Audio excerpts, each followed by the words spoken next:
I killed a god with a wagon.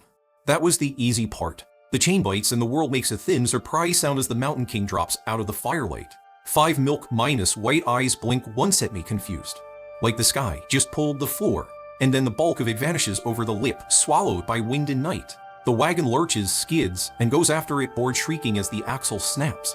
For a heartbeat, everything holds my hands on frozen iron. The road, pitched toward the abyss. The boy minus soldier, a brass streak beside the flames. Then gravity makes up its mind. Weight takes sides. The noose tightens, and the chain in my palms through is with a note so clean it could cut glass. I wait for triumph. Pain arrives instead.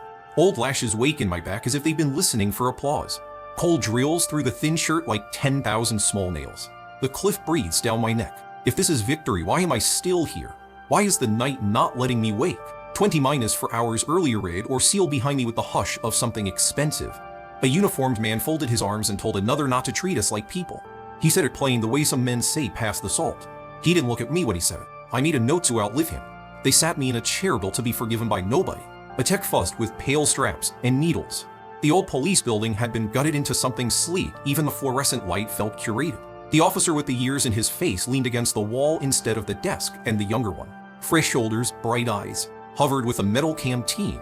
The older man gave a small shake of his head when the boy tried to hand it to me, as if water could be a kind of disrespect. The boy hesitated, then pushed the canteen into my hands anyway. He called me kid. It made the older man's mouth tug in what might have been disapproval, might have been boredom. The older one said the word nightmare like it was a precinct. He told me to close my eyes when old and open them only if I wanted to see something that would keep me awake the rest of my life. He said not all of us come back. He said if I heard bells I should trust them, which was funny because nobody has good news that begins with bells. When they sealed the clamps, a set of pale letters scrolled across the inside of my skull, faint as chalk and rain.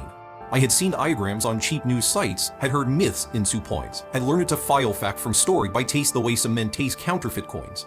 The myths had said the dream chooses you. The old officer said we were here because the city needed bodies. The younger officer's hands, steady, careful, told me I was not a body to him, not yet. He said to breathe. He said people come back. He said it like he wanted to believe it. Then the world leaned and I fell through it. I arrive in cold that feels like a lull. The first sensation is the angle of a slope under boot soles too thin for anything but a hallway. The second is the weight of a chain rising from my wrists into the dark like a leash attached to a star. Fire flaps somewhere to my left, the color of a dying apricot. Shapes gather around it that look like men if you squint and stop caring. They are not wearing uniforms, they are wearing winter and tiredness and the knowledge that the night has math. A whip cracks in the distance to remind us we are counting.